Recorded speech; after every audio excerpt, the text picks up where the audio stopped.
Inikat iti DepEd Cordillera iti Muay Thai nga combative sports para iti dito na kara 2026.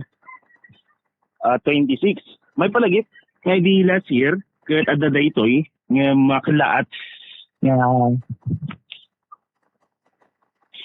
kailangan dito adda daytoy gapot haan gamin daytoy nga official combative sports iti panatong pambansa. Doon sa din ako ni Regional Director Stella Pilion Carino na dagi jay la official sports iti ayaman iti kara gapot kara at preparation para iti palaro nga pambansa Bombo Alfred. Apaman nga masayangan iti daduma gapot dito may garod Benguet or Baguio ket sikat iti Muay Thai gaputin ni Islaya Bumugaw Bombo Alfred actually internationally anyang lumadlatak po ito nga madajigar kanya consider iti karaat gapot anmat or sayang laan sa saan mat nga mapan iti national level. Wala ang gamin.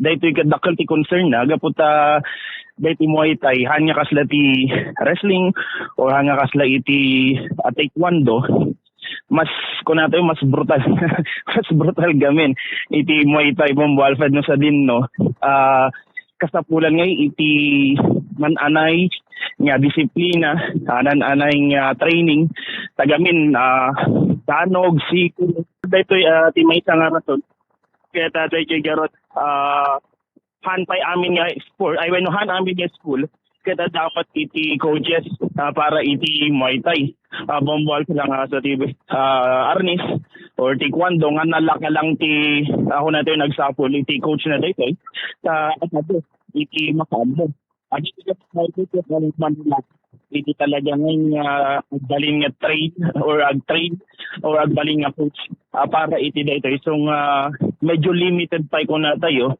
dayto na kaya sports nga Muay Thai di last year adda gamin daytoy isong ako na dagal kasla tayo nag one step forward ngam gapot tayo nagkada 2026 kasla tayo nag 3 step backward para iti Muay Thai nga sports intay man danggan abang Wolfa dayto na ipasati panarita ni DepEd Regional Director Stella Pilion Carino is we have the Kara board, and this consists of the different SDS of the different divisions, as well as the school sports coordinator of the different divisions. So during our MANCOM, it was suggested that it will no longer be a demo sports event for reasons that this is not yet included in the Palarong Pambansa. So we tried to weigh what would be the effect of insisting that we will have it as a demo sports, even if it is not identified in the Palarong Pambansa. It so happened that there were more of parang hindi naman negative, pero may mga mas marami yung magiging problema kesa so since we do not have a policy allowing it to be a demo sport, whatever will happen it will always a policy allowing it to be a demo sport, whatever will happen it will always be the accountability, of course, of the head of the agency, and that is myself. So while many of the SDS said we will not yet include, and some said we will include, and myself being the concurrent SDS of Benguet, I know that we have contingents, but I had to decide as a regional director, and so that and we have the contingent, the fact that it is not included in the games to be played, and it's not yet included as a demo sports. We do not even have the basis. What would be the guideline, when it comes to playing the Muay Thai in the Karaa? So what we can do only probably is to recommend to the Palaro board sige, I will try to mention this in our Mancom so that it can be included as a demo sports.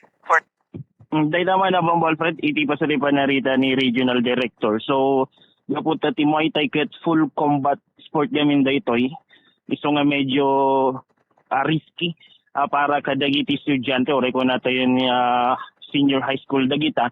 Ay kita syempre prone nga iti ko gamin daytoy pilay wenno panagdara iti nyaman nga matirwan ay iti may isang athlete isong handang i-consider dayto. Ngam atat ako namot ni Regional Director Stella Picarinho padasan na nga i-propose dayto na ipalang Muay Thai para iti palarong pambansa.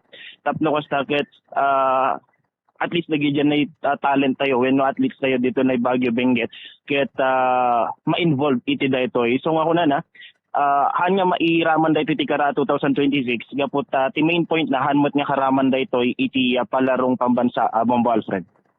Oo. Abay yung palarong pambansa awan ti balak da nga manginayon di taya no kas parigalaan. Daytoy Bombo Alfred mabalin met kidi ko namot ni Regional Director Carino mabalin nga may suggest no makaala da nga iti officiating officials dagitan na mangikwada ti regulations kasi mangimpose ti regulations ket mabalin nga mairaman daytoy Bombo Alfred ngem no gamin pagtatarantanan tayo iti anya ba bukod sa boxing kuna dagamin malaksi diti boxing anya pa iba ti paglaingan ti Pilipino which is martial arts which is dayto na garod Muay Thai adu tagiti ka kailan tayo nga nalaing iti daytoy why not nga i-raman da daytoy tapno kasta mas lalo mga makadevelop iti Pilipinas iti pang international nga athlete Bombo Alfred. So kuna da mabalin mat dayta ngem atidug ti proseso kuna ni Regional Director ngem tatakit padasen na anya nga i-propose dayta nga sports nga mairaman iti palarong pambansa Bombo Alfred. Oo, kasi yun na nga, yung concern gamin dito nga nadakamat mo, singin kinukuha na kat bloody, medyo nadaramang ka talaga gamin dayta nga kita ti AI. When Bombo Alfred kasi no ikumpara tayo pimanti arnis, boxing, judo, taekwondo or kickboxing, puntos lang gamin kat puntos no jay clean hit kasi ay dagi jay strike, dagi jay lang ti pandanga ibilbilang iti mat wrestling ket or judo was mga rigan nga nailaknan ti kalaban na jayan nga maipuntusan daytoy. Ngem daytoy gamin ako na tayo na Muay Thai gaputa danog sipo kugtar amin tuhod kaya mabalinda nga usaran ditoy ako na da medyo nga i-consider da jay athlete tayo when dagi estudyante kas na ubing da pay unay para iti kakastoy nga ay ayam Bombo Alfred. Okay. Patrol number 12, Bombo Jerry na kinugan dito iti Bombo Radio Philippines. Number 1, the most trusted source of news and information. Basta Radio. Bombo.